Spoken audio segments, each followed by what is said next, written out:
I'm Francis Akolbila. I'm from Ghana. I came to the United States about 6 months ago to learn more about conservation agriculture. I work for the Center for No-Till Agriculture in Ghana, and we are being supported by the Howard Buffett Foundation.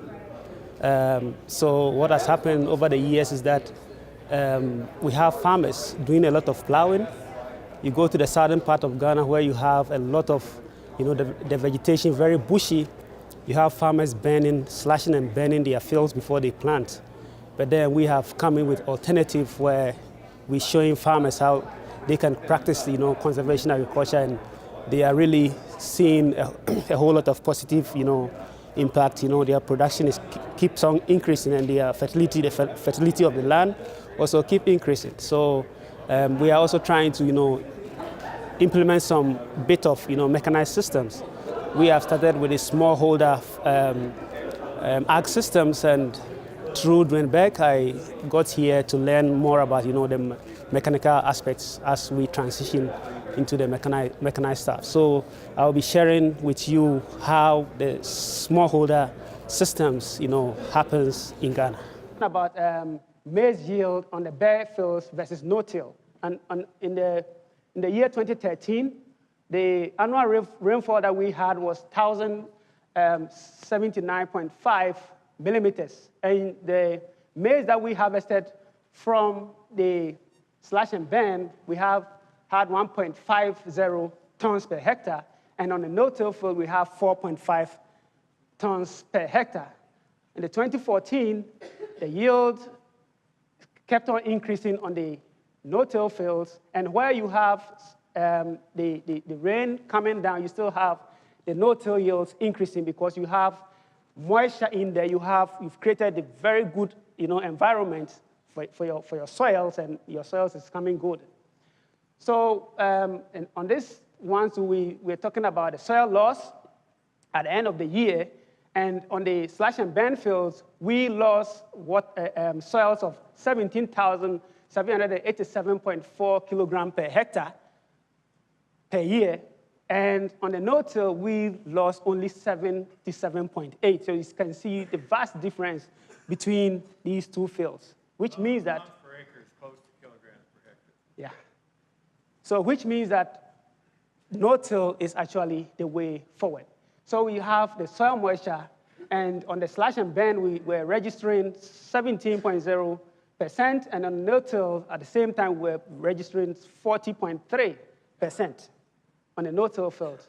And you talk about, the temperature amplitude between, on the soil surface and at a depth of 5 centimeters, you see that on the slash and burn field, on the surface, we were registering 45.7 degrees Celsius, and at a depth of 5 centimeters on that same slash and burn, we were registering 32.6 degrees Celsius, and the temperature amplitude between that was 13.7.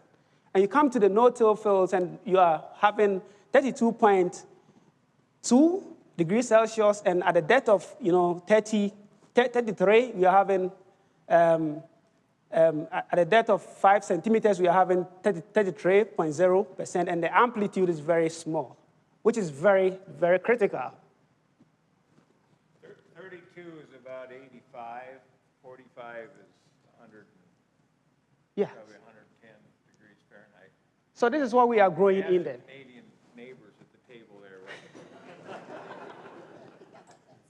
So we have, pepper growing, under the pepper, you can see that we have a very good cover in there, and you have, eggplants growing, and you just look at the under part of the eggplant, and you can see that we are creating a very good environment for the crops.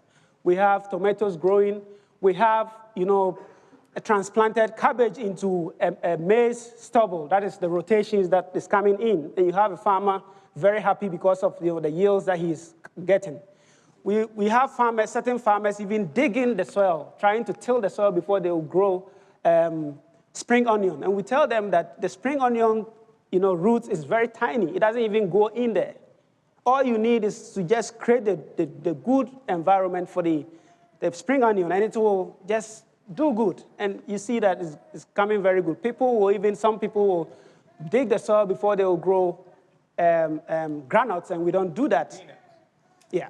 So this is my farm, my personal farm that I own in Ghana. This is my maize that I planted 3 years ago.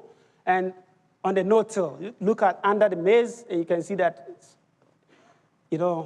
I have the cover there, and this is what we are talking about.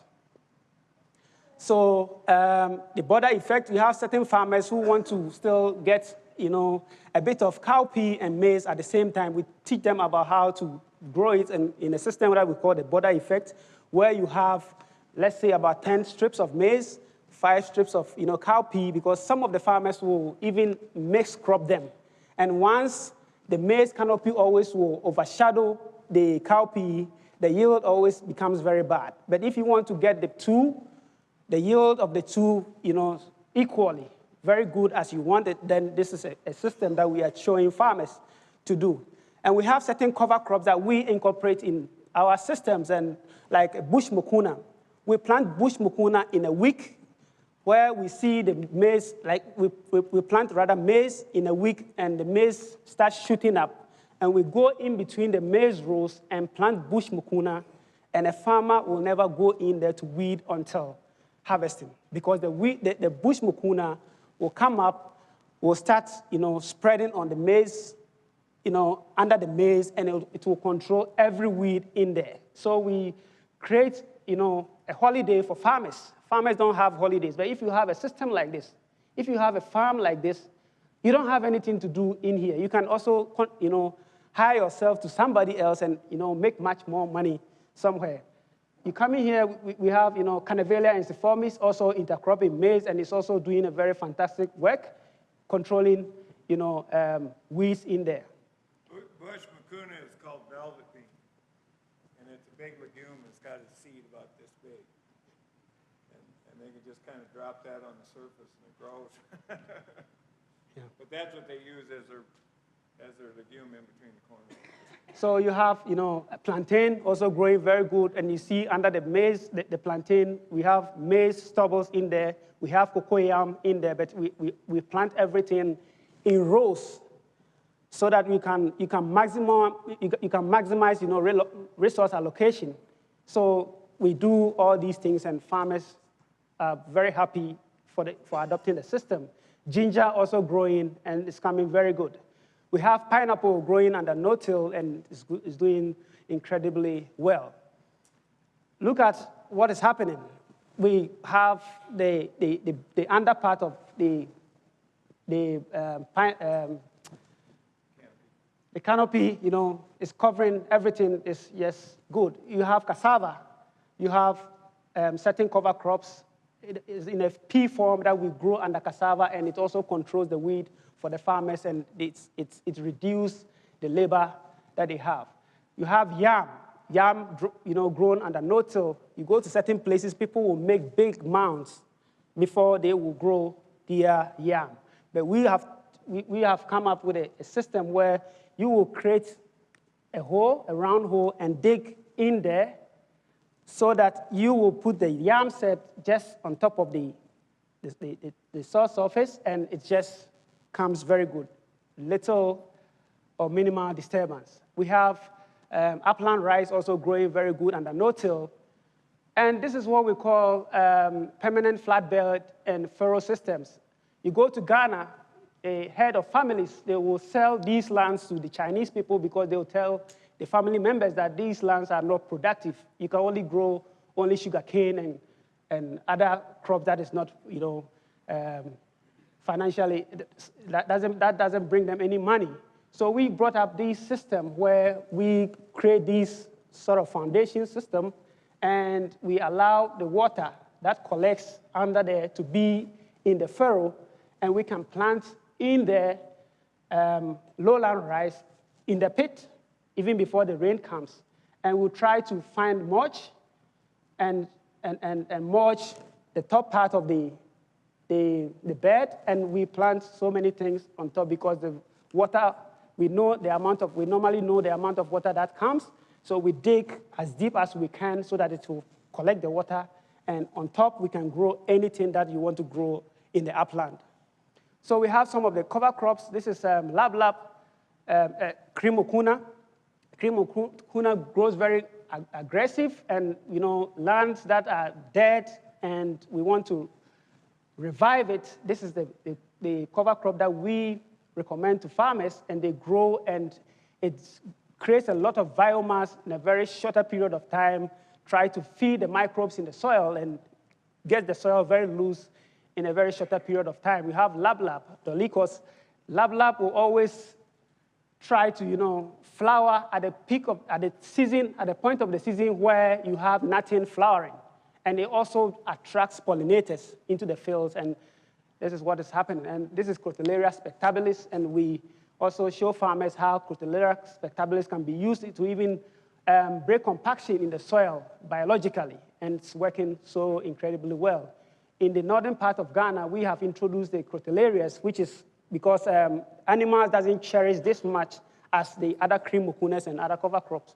So we, in the northern part of Ghana, where they have problems with animals, we introduced this because the animals doesn't cherish so much, so that they can have some cover at the end of the season. We have Crotalaria johnsia, it's also one of the Crotalarias. We have certain different varieties of cowpeas that we introduce to farmers, and it's also doing the cover and doing very incredibly well. So this is the machines that I manage at the Center for No-Till Agriculture, and this is the 2-row no-till planter. We have the roller crimper, we have the ripper, and that is the 65 horsepower tractor. So that is why I came here and I saw Dwayne's tractor, and I was saying that your tractor is big, and he said, no, I even own a very small tractor. He sends me to a very big one, and I'm like, let me snap a picture with this, and We found him a big one, so. Yeah. So this is what happens. We use the roller crimper to manage, especially the cream okuna, and we wouldn't ever come in with even any bend-down herbicide. You roll the cream okuna on a cream okuna, and it will die just in a week. And you come in with a no-till planter, and you plant through, and it's also good. Now, the types of training that we render at the Center for No-Till Agriculture is we run what we call the exposure visit, where we have farmers come in, and we just take them through how things are happening, just in a day. So that one, we don't do any intensive training. But we have what we call the hands-on intensive training, where we have farmers coming to stay at the Center for No-Till, and we train them for a week. That is where we take them through all the systems, like from weed control, from soil health, and what have you. And we have what we call the Sunday school. Every Sunday, we have farmers coming to the center just after they close from church. They will just come to the center, and we take them through our models for 2 hours each day for 5 weeks, and we take them through all the models. We have nighttime videos where we travel with our solar panels, and we travel with a trailer. Yes, all the gadgets, and we go to the farmers' homes, and we do the projection. We sit with them in the comfort of their home, and we talk about farming in the night in the comfort of their home. We have the fellowship training where we absorb, we take students that have completed their BSc in agric. We house them at the village. We train them on conservation agriculture principles, and we set them loose to every employer who wants to employ aspects of conservation agriculture. And we have what we call the service centers, where we have all these machines that we saw here, place advantage points where we don't want farmers to travel all the way from far distances to come and access training from us. But we have people there who also reach out to farmers. But when it becomes very critical that we have to go there, then we go there to help them. So this is in a house. I traveled to the Volta region, and in the house, I was doing some projection after doing some field work with a American Peace Corps volunteer who came to us. He invited me to go there, and after field day, you see how we manage the land, the vegetation with the cutlass, and in the night, I spend time with them, and this is what happens. This is on-site I think we should end here. Thank you for your time.